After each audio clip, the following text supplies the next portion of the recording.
So you started like as a space software engineer for like what, 2 years? I worked for Dragonfly for 4 years. 4 years. So we started at a time when the company was just starting up. So we were building the company and the spacecraft at the same time. Wow. So it was a lot of things happening in a very short period. We had a 3-year launch window to get to launch, and that was a fixed date. So we had to design the satellite from the ground up. Yeah. And Did you get launched? we did. We launched in 2022. That's and, insane. It's been operating ever since, taking pictures around the world. Surely high pressure, but also high reward of the actual feeling of having it out there. Super adrenaline, super intense. Especially that moment after launch. I think it's called early orbit operations, LEOP, and you have to there's a lot of intensity in it because the overpass is a short time window. It's got like 10 minutes from when the satellite goes from one side of the horizon to the other side. And you've got to make contact in that limited time frame. You've got to send all your instructions that you have for the satellite in that time and get as much data as you can from it, so that you can make decisions the next time. So can you not send more data after it's out there, or are you talking specifically about recording the flight process so you know things about, when it's actually going up into the atmosphere, these are things we weren't aware of, or so on? So this is once it's in orbit already. Okay. Then it's more sending instructions to take images, for example, and getting health on, like, how's the satellite doing? Is it still functioning correctly? And downloading any images that you've taken. During actual launch, you don't have much control over anything really. So you're just watching and waiting. That's in SpaceX's hands to sort of get your satellite in orbit and in the right place, and then only up to 5 minutes after separation you're actually able to communicate. So that sounds extremely cool and also very fulfilling to work on. Why did you step away from that? I think it was a very good question. It was such an exciting project for me. Actually, my dream from when I was young to work on stuff in space, and to be a part of such an incredible team building stuff on the frontier. That was something that made me extremely passionate, and I think for those 3-4 years of working intensely with such a team to build something new, I'd say that was super fulfilling, and especially to see the success of the program. But I think I reached a point where after the mission was a complete success and we'd automated everything on the satellite, but I felt I wanted to move into my own company at some point, and I wanted to chase my own ambitions and my own vision. And I sort of got to a point where I loved working for a company. It was a super difficult decision to make because I really enjoyed working there. But I think starting my own business and my own passion was always in my vision from when I was young as well. So you want to have your own rocket to launch, essentially, your own thing that you can put all this time and energy into, but it's your vision, not someone else's vision, essentially. Yes, figuratively, that's very well put. I think to start a space company would be incredible, but I think for a young entrepreneur that requires so much capital up front, I think that's not feasible. So I think for me to start something, to start my own company, this was the goal. Then why the augmented reality stuff out of everything? So good question. I had to sit back and think about the technology industry as a whole and where I thought technology was going, and where technology is at the moment. Specifically, I was thinking of what technology could impact the most amount of people. And I was thinking from phones and all hardware at the moment, it's getting to a point where the processing is saturating. Like, phones have been getting very iteratively better to a point where the improvements are not necessarily. The law of diminishing returns, yeah. So I was thinking, what is the next big step? Where do we go from here in terms of technology? And I saw where all the big companies were spending their time. What is Apple? What is Meta? What is Android? What is Google? What are they all working on in terms of hardware?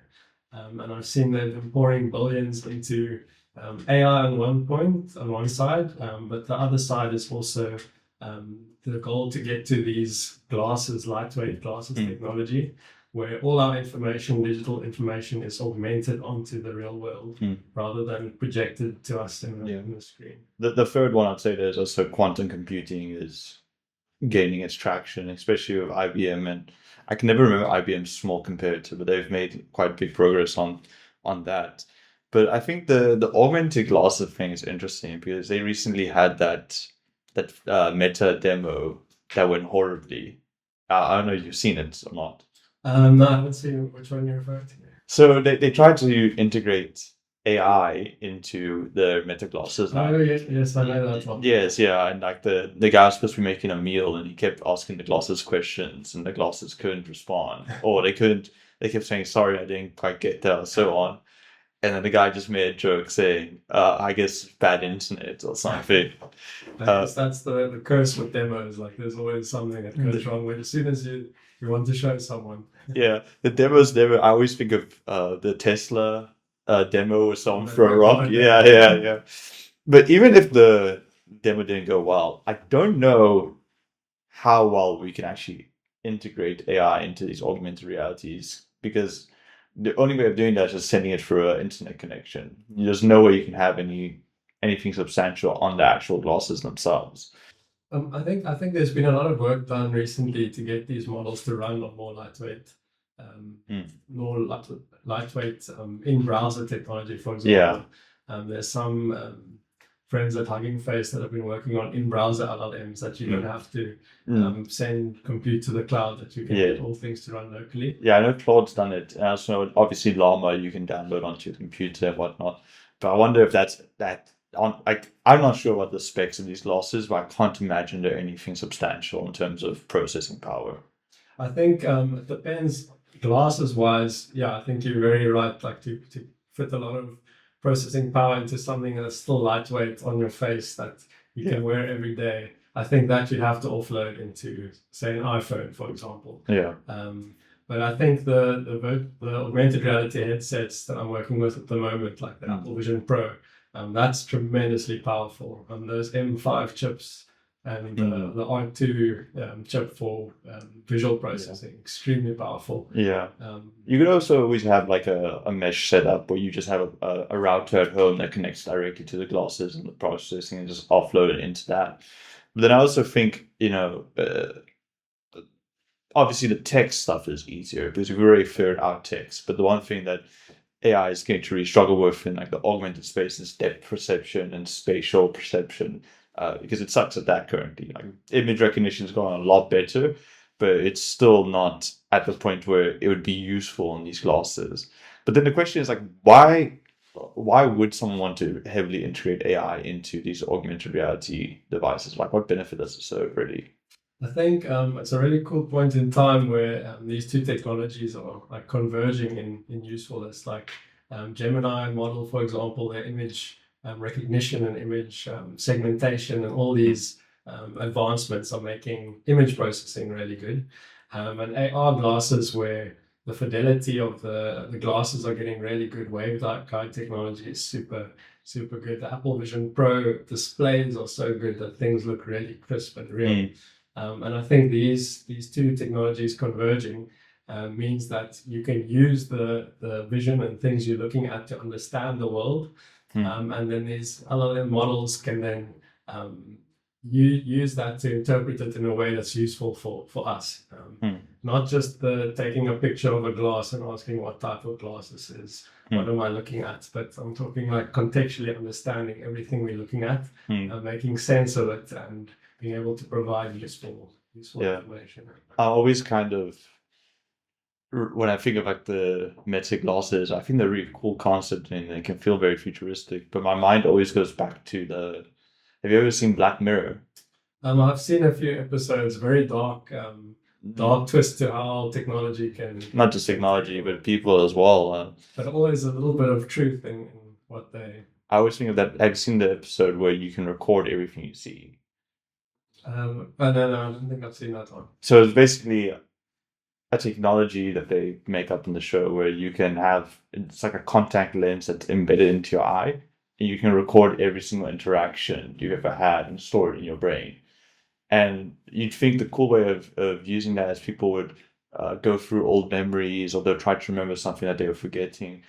But they took a use case of a guy that suspects his wife is cheating on him, and he sits down and he just replays the scenario over and over and obsesses with it.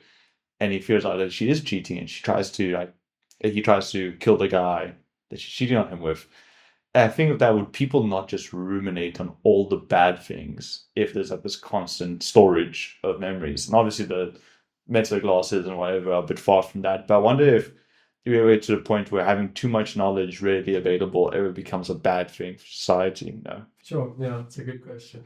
I think every technology is always going to be a way to use it for good, to enhance what you're doing, or people have a way of turning things into something bad. Like when the gun was first invented for protection of oneself, people turned it into a weapon for warfare. Yeah. So I think these tools will be incredibly powerful for empowering us as we go forward, but equally it's much responsibility to keep things guarded and regulations to try and stop people from doing anything harmful. Hey guys, hope you enjoyed that clip from the interview of Augu. If you want to come onto the podcast, remember, all are welcome. Just fill in the form in the description and we'll see if we can have you on. If you want to watch the full podcast, click on the link here. If you want to watch anything else from the channel, click on the link here. Thanks for watching, guys.